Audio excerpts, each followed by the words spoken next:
Oh ya teman-teman, kalau misalnya di sini kalian yang lagi nonton video aku ini, misalnya maksudnya tuh lagi berpikir mau mencari-cari jodoh pria Turki gitu atau bahkan wanita Turki gitu ya.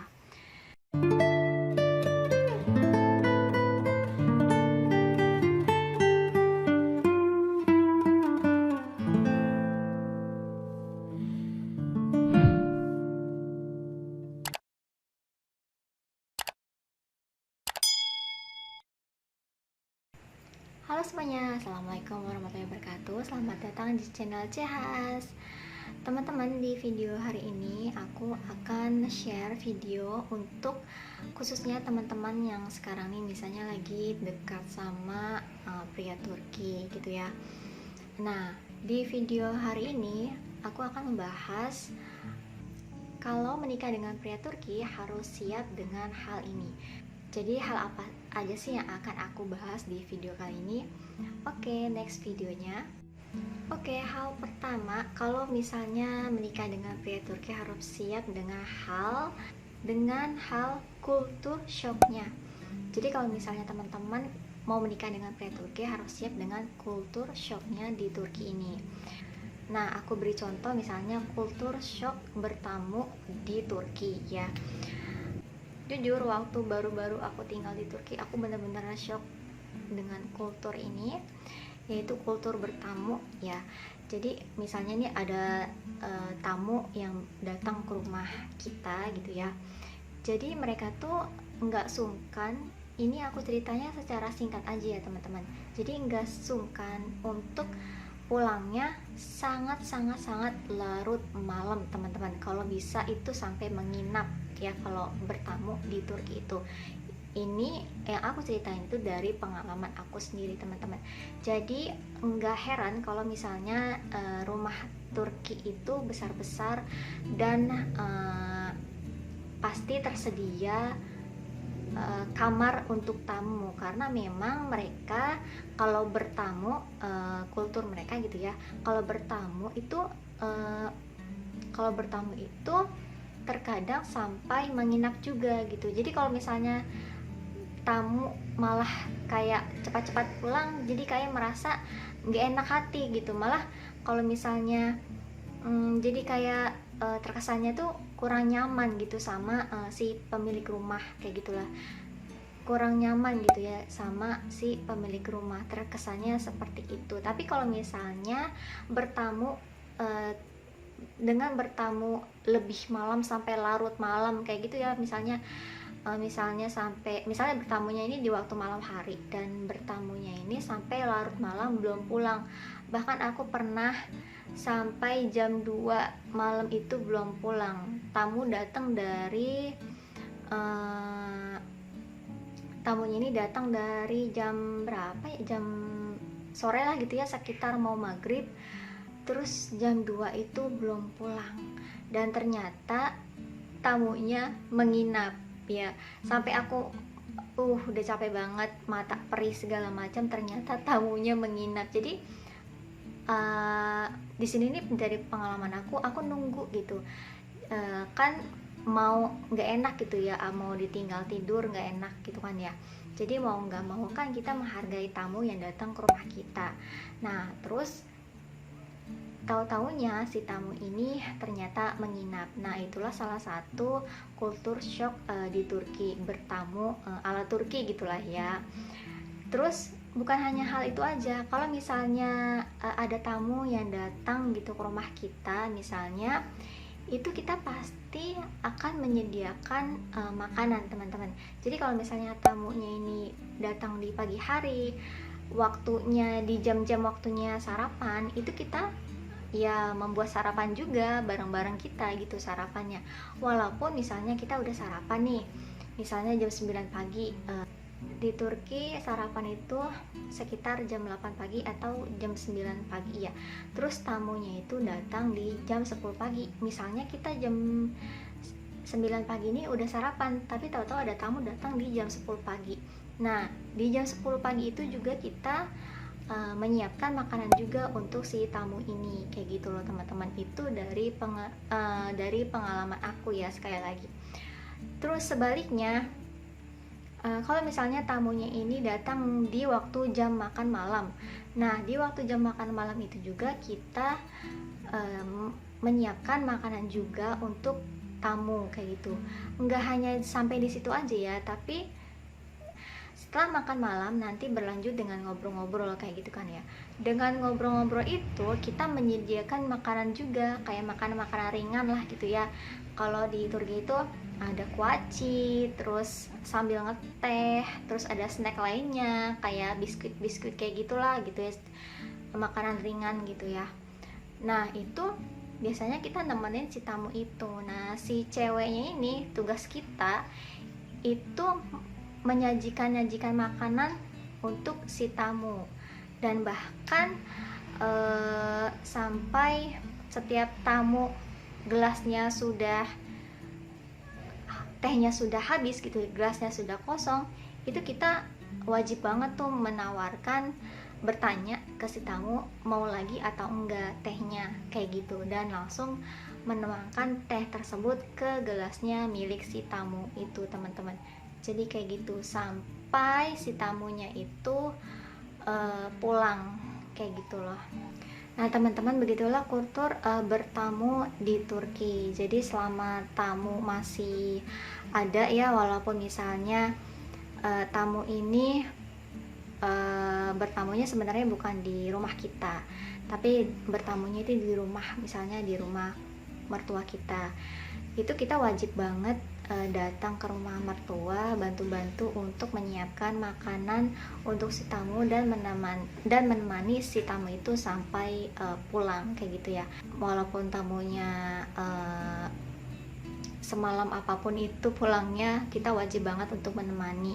Hal selanjutnya adalah kalian harus menerima lingkungan yang berbeda bahasa. Tentunya ini akan terjadi, nggak mungkin enggak, karena kalian tinggal di Turki itu udah pasti akan berbeda bahasa dan harus siap mau nggak mau ya mendengar setiap hari dengan berbeda bahasa gitu loh. Contohnya aku belajar bahasa Turki itu belajarnya itu bahasa Turki Istanbul. Pokoknya kalau misalnya belajar bahasa Turki itu pasti pakai bahasanya Istanbul gitu ya. Jadi Turki itu kan luas ya. Jadi ternyata setiap daerah itu punya bahasa yang berbeda gitu ya. Bahasanya sih sama, bahasa Turki, cuman beda sedikit aja gitu. Kayak misalnya kalau di Indonesia itu ada bahasa Sunda kasar, ada bahasa Sunda halus gitu ya. Itu kan bahasa Sundanya sama-sama bahasa Sunda, tapi kan ada perbedaan sedikit kan ya, pasti ya. Itu sih menurut aku contoh yang paling gampang. Nah itulah yang aku alami di Turki. Jadi kan aku belajar bahasa Turki itu pakai bahasa Istanbul. Nah kebetulan aku ini kan Turkinya di Izmir. Jadi pas datang ke Izmir itu, ya Allah, serius deh, aku bener-bener shock banget karena bahasanya lumayan berbeda sama bahasa Istanbul yang aku pelajari, kayak gitu ya, bahasa Turki Istanbul yang aku pelajari gitu ya. Untungnya suami aku itu ngerti bahasa Turki Istanbul, tapi nggak beda banget sih bahasanya, cuman menurut aku bagi kita yang baru belajar bahasa Turki gitu ya, apalagi pasti dengan pakai bahasa Turki Istanbul, itu pasti bener-bener nggak mengerti gitu sama bahasa Turki Izmir gitu ya, contohnya seperti itu. Nah jadi itu salah satu hal yang perlu kalian harus tahu dan harus siap ketika kalian memutuskan untuk menikah dengan pria Turki, kayak gitu. Jadi harus siap menghadapi lingkungan yang benar-benar berbeda bahasa. Jadi contohnya seperti ini teman-teman, bahasa Istanbul, bahasa Turki Istanbul dan bahasa Turki Izmir. Aku kasih contoh yang paling gampang aja, yang paling mudah. Misalnya di bahasa Turki Istanbul itu mau ngapain atau kamu akan melakukan apa gitu ya, bahasa Indonesia bagusnya lah ya gitu ya. Bahasa Turki Istanbul seperti ini, ne yapacaksın, ne yapacaksın gitu ya. Itu bahasa Turki Istanbul. Kalau bahasa Turki Izmir, ne yapacaksın, ne yapacaksın, kayak gitu teman-teman contohnya. Oke, hal selanjutnya yang harus kalian hadapi, yang harus kalian terima ketika kalian memutuskan untuk menikah dengan pria Turki dan tinggal di Turki itu, hal selanjutnya adalah kalian harus siap tinggal dengan mertua, serumah dengan mertua, kayak gitu ya. Memang enggak semua yang menikah dengan orang Turki atau yang menikah dengan pria Turki itu setelah menikah misalnya memutuskan untuk tinggal di Turki dan pasti akan tinggal dengan mertua, itu sih bukan hal yang pasti juga ya. Di sini aku bicarainnya harus siap, maksudnya harus siap kemungkinan tinggal sama mertua itu ada gitu ya. Jadi kalau misalnya kalian siap tinggal dengan mertua, apapun konsekuensinya, kalian ya berarti benar-benar udah mantap gitu ya mentalnya untuk menerima kalau misalnya menikah dengan pilihan kalian ini, pria Turki ini, dan menerima oke, aku nggak apa-apa tinggal sama mertua kayak gitu ya, sama ibu bapak kamu di serumah gitu ya. Tapi teman-teman, aku di sini tidak sedang menggurui teman-teman yang sedang menonton video aku ini. Hanya saja kalau misalnya setelah menikah terus tinggalnya sama mertua, serumah sama mertua ya. Jadi gini, kalau misalnya teman-teman udah ada pembicaraan menikah gitu ya, terus teman-teman kamu nanya sama calon imam kamu ini, si orang Turki ini, setelah menikah kita tinggal di mana gitu ya, rumahnya di mana gitu. Terus calon suami kamu ini jawab, kita akan tinggal bersama kedua orang tuaku, kayak gitu. Misalnya jawabnya seperti itu. Nah, kalau misalnya teman-teman siap, oke, menerima gitu ya. Jadi di sini aku hanya memberitahu, bukan sedang menggurui. Sekali lagi, kalau misalnya teman-teman siap tinggal sama kedua orang tua, suami, mertua gitu ya, besar kemungkinan kalian harus siap kalau misalnya mertua kalian, dari entah datangnya dari ibu mertua atau bapak mertua, kalau misalnya mereka ini ikut campur dengan urusan rumah tangga kalian, urusan kamu dan suami kamu, mereka segalanya ikut campur, itu hal yang benar-benar harus kalian siap terima gitu.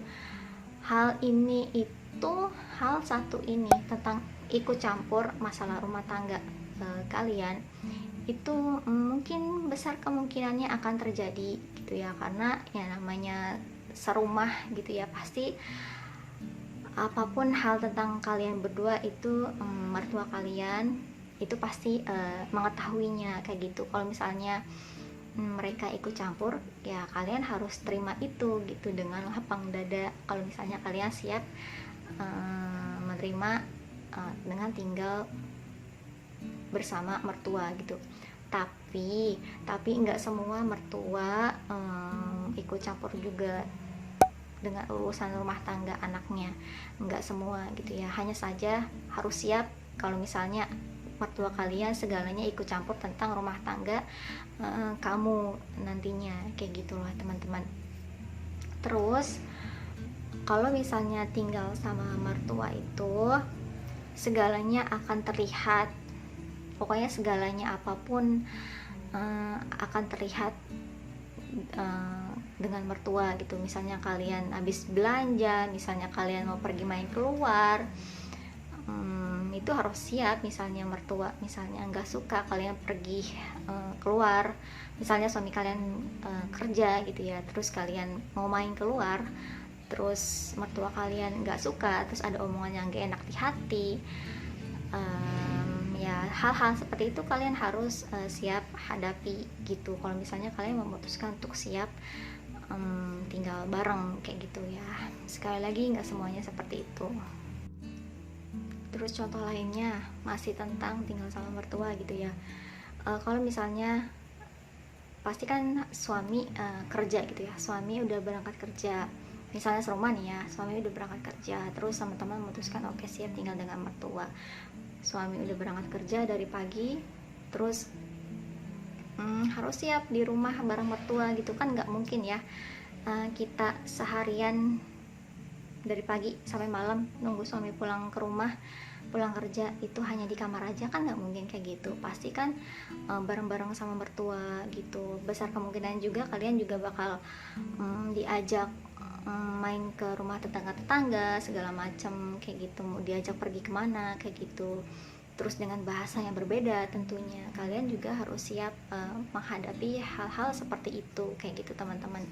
Jadi pilihan semuanya ada di tangan kamu. Di sini sekali lagi aku sedang tidak menggurui, aku hanya memberitahu hal ini harus kalian ketahui dan harus siap kalian terima kalau misalnya kalian memutuskan untuk menikah dengan pria Turki gitu. Oke, hal selanjutnya yang harus kalian terima kalau menikah dengan pria Turki itu selanjutnya adalah kalian harus terima kalau misalnya teman-teman pengen kerja gitu ya, memutuskan pengen kerja tapi suami kalian ini tidak mengizinkan. Jadi tapi enggak semua suami Turki itu tidak mengizinkan ya, tapi hanya rata-rata biasanya suami Turki itu menginginkan istrinya hanya di rumah aja gitu, nggak boleh kerja. Tapi ada juga yang mengizinkan.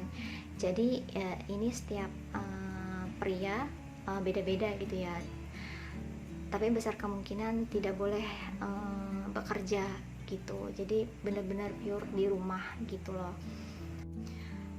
Hal selanjutnya yang harus kalian terima ketika kalian memutuskan untuk menikah dengan pria Turki itu adalah tentang makanannya. Kalian tentang makanan pasti berbeda, sangat berbeda 100% dari makanan Indonesia dan makanan Turki. Dan kalian harus menerima itu. Makanan apapun makanan Turki kalian harus bisa memakannya. Kalau enggak kalian gak makan, kan gak mungkin gak makan ya. Nah ada sih di Turki yang menjual makanan Indonesia ya, itu orang-orang Indonesia juga yang menjual gitu ya, para giring-giring juga yang menjual misalnya makanan atau bumbu-bumbu Indonesia, ada Jugnesia atau bahkan makanan jadi masakan Indonesia kayak gitu.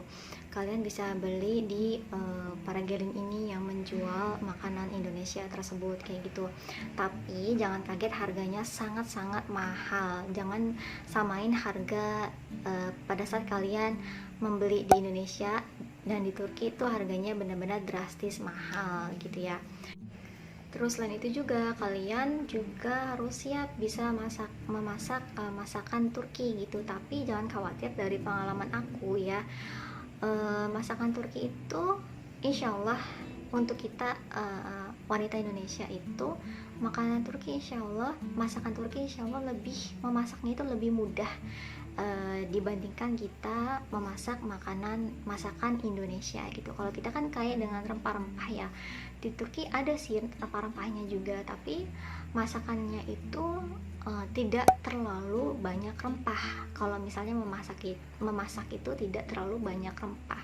Jadi aku yakin kalian juga pasti bisa memasak masakan Turki gitu ya, karena nggak mungkin lah ya nggak belajar masakan Turki, karena kan suami orang Turki, jadi ya harus belajar masakan Turki gitu. Oke, selanjutnya teman-teman, sebenarnya ini bukan hal yang harus bukan di luar tema sih sebenarnya, masih berhubungan dengan orang Turki, masih berhubungan dengan siap kalau menikah dengan pria Turki harus siap dengan hal ini masih ya. Tapi ini aku nggak panjang lebar, hanya berpesan ke kalian, aku sebagai sesama muslim, kalau misalnya teman-teman yang lagi nonton video aku hari ini dan kalian juga seorang muslim gitu ya, khususnya buat kalian nih yang lagi nonton video aku hari ini adalah seorang muslim juga, kalau misalnya kalian memutuskan menikah dengan pria Turki gitu, orang Turki atau bahkan orang luar negeri lainnya gitu, pastikan tanya ke dia apakah dia menjalankan sholat atau enggak, atau bahkan apakah dia tahu dan mengerti sholat atau enggak gitu. Memang mayoritas di Turki itu muslim ya, tapi nggak ada salahnya kalau kalian bertanya ke calon suami kalian orang Turki ini apakah dia menjalankan sholat atau enggak, atau bahkan dia tahu sholat atau enggak, kayak gitu. Sebaiknya pesan dari aku sebagai kita nih sesama muslim hanya hanya memberi saran, cari tahu itu terlebih dahulu sebelum memutuskan menikah dengan calon kalian ini, pilihan kalian ini, si orang Turki ini gitu ya.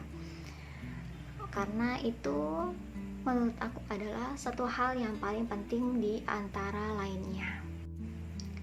Oh ya teman-teman, kalau misalnya di sini kalian yang lagi nonton video aku ini, misalnya lagi berpikir mau mencari-cari jodoh pria Turki gitu, atau bahkan wanita Turki gitu ya. Jadi teman-teman, kalau misalnya di sini teman-teman alasannya ingin menikah dengan pria Turki atau bahkan wanita Turki hanya alasannya ingin setelah menikah ingin tinggal di Turki, terus karena Turki itu sangat indah, Masya Allah memang sangat indah, aku akui, Masya Allah Turki itu sangat indah ya, aku akui. Kalau misalnya alasannya hanya seperti itu, terus dengan berharap setelah nikah dengan pria Turki enak nih, aku tinggal di Turki terus bisa jalan-jalan setiap hari atau kapanpun yang aku mau karena Turki itu indah gitu ya.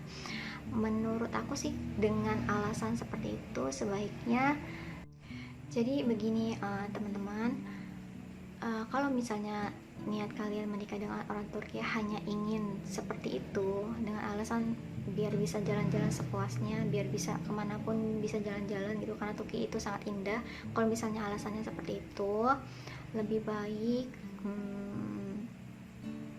kalian bisa ubah lagi niatnya menikah dengan orang Turki itu untuk apa, niatnya apa, karena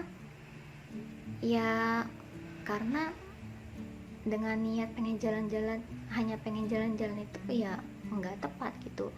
Apalagi kita seorang istri itu nggak bisa setiap saat jalan-jalan gitu, dan jalan-jalan keluar itu butuh modal juga gitu, misalnya transportasi, budgetnya berapa, terus perginya kemana, terus belum juga jajan buat makan di luar segala macem gitu. Terus apakah suami juga setuju juga, apakah suami setuju atau enggak kalau misalnya teman-teman setiap saat pengen jalan-jalan keluar kayak gitu.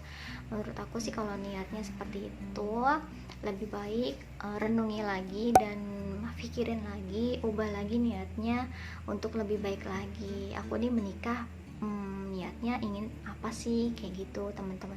Itu sih ya kalau menurut aku.